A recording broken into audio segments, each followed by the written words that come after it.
YouTube, this is HK58, and I'm going to do another video on cards that I created. Any of the pictures in these videos are not mine. Yeah, these are some cards I created. Card Advantage and Fogging Effects. So let me go through these. Sub-Zero Winds. 4 mana. Tap all creatures on the battlefield. They don't untap during their controller's untap steps.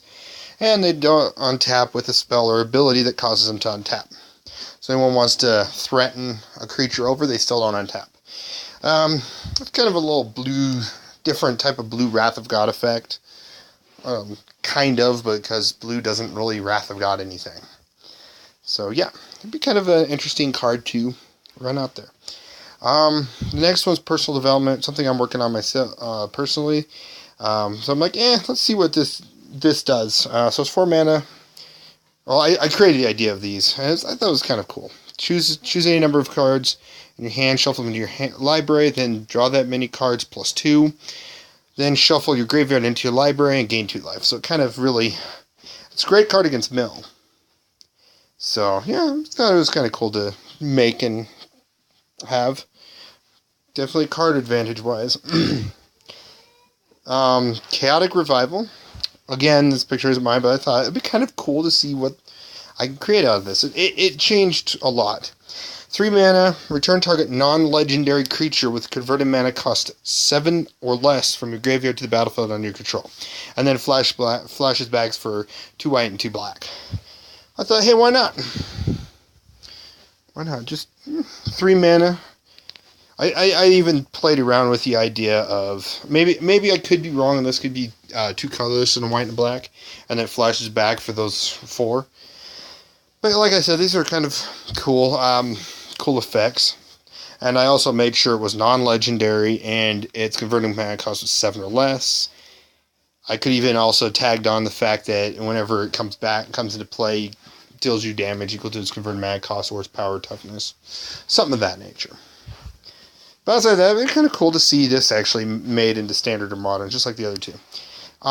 Instant Rejuvenation. 0 mana to gain 3 life. Instant speed. The only catch, I was like, this is a cool card. And I was like, wait a second. Storm would just love the crap out of this. Especially, it's 0 mana. So I also add a clause where it says, you can only cast this when you control a land or a creature that can produce green mana. So I was like, This way, you have to have a way of producing green mana of a creature or a land. So, no instant or sorcery, just a green land card. It has to, as long as you control it. You don't have to cast the mana for it, obviously. So, thought of that little trick, even though Storm might still, play around that and go stomping grounds. So maybe I'm a little off on that one. Maybe it should still be 1 green. But hey. I thought it'd be kind of fun. I know this might be a little too overpowered, like I said. Fog of the Unknown. 2 colorless and a green. Prevent all life loss that would be lost this turn. Prevent all damage to all creatures this turn. At the end of combat, if any creature attacked, tap it, and it doesn't untap. I should say. Well, and it don't untap during their controller's untap step, and then you draw a card. So it's like a super fog. Because there was a 2 mana card that was already created that does the tap effect and prevents the combat damage. I thought, why not do this? It's super efficient. It's really, really viable. This is definitely, I could see this being modern played if this was a real card. Some sort of modern deck would pick this up. Well, any deck with green could pick it up.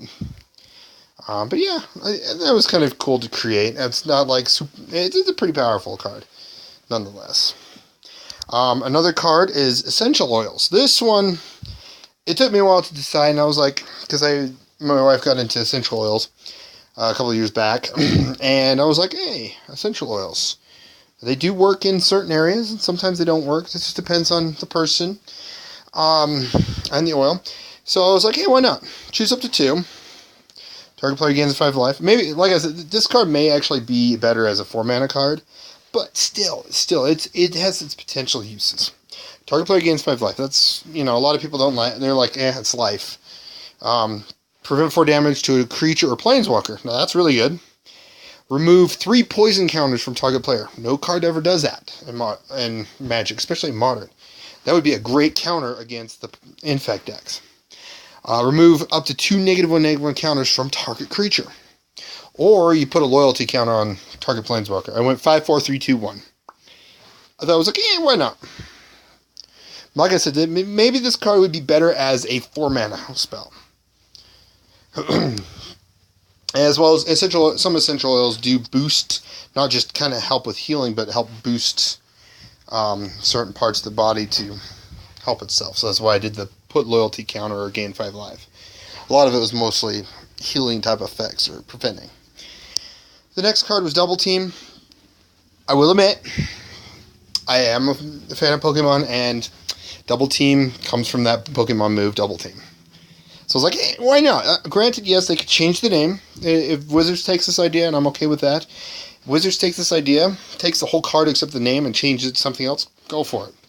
That's 4 mana. Choose target non-legendary creature you control. Put 3 counter creature tokens on the battlefield as a copy of the chosen creature, except there is 0/2 with Defender and/or Illusions, in addition to the other types. Any spell that targets the chosen creature, or it should say, to make it to where it says targets any of them, will instead target it and one of 3 cards, 3 tokens at random. So I guess the wording might be off a little bit on this one. I'm basically making it to where instead of it targeting one of those or the tokens, it'll be a random between that and the tokens. So maybe I don't have the right wording on that. But like I said, I would, I think I said in the last video, and I will say it for this one and future videos, any of the wording I will try to correct to make everyone understand it. So if you kill off the token, great, and then the other one, yeah. And also with this one, I can say, I probably should also say, there's 0/2 with Defender that are illusions, as well as they can't have their abilities activated. So yeah. Detaining Charm, this is just a simple charm that may be a little overpowered for being a common. It could be more of an uncommon. Tap up to 3 target permanents, untap up to 3 target permanents, or look at the top 3 cards of your library and put them back in any order. It'd be kind of a cool little charm I thought of. It's one of the few charms I made. And I really like the idea of this for a popper setup. At the time I was creating it was because of the Ninja Bear Delver decks that are in Modern and Pauper. This would definitely support it. And maybe the card could be dumbed down a bit to say tap up to 3 target creatures, and then tap up to 3, untap up to 3 target creatures, something like that. Because it does say permanents, and yeah, now that I think about it, that can be bad. So maybe there's another card like that says tap lands. Tap 3 target lands, maybe tap up to 3 target creatures, and then that. So this card is a little way too powerful for being common for sure. As well, it'd probably be way too powerful for Pauper and even Modern maybe. Because you can mana, if you can throw this on a Isochron Scepter, you have infinite mana. I will admit that one I just realized was pretty powerful. Aquatic Mesmerize. This is one of the counter spells I threw on in one of my lists. A green, a blue counter spell, and put a 3/3 frog. Kind of like Mystic Stank, but it's just an instant that puts a 3/3 into play. So I was like, why not? Maybe I could dumb it down to green-blue, and then they get the 3/3 token. Another card, I saw this, and I was like, I saw the picture, and I was like, I got an idea for this. So I made Angel's Redemption. It's an angel tribal card, because I would like to see more tribal support, as well as a lot of other players do. Return all creatures from all graveyards to the battlefield under your control, and they become angels and gain flying and vigilance. It also should say they become angels in addition to their other types. That was one of my original plans, or they just become angels in general and gain flying and vigilance, if they don't already have them, obviously. And yeah, that's the last of this card. So these are all the cards that are like card advantage. I did have some graveyard support on that, but yeah, what do you think of some of these cards? I will admit the Detaining Charm may need to be powered down a bit. I'll probably create a newer one, a newer form of that. But yeah, this is HK58, and signing out.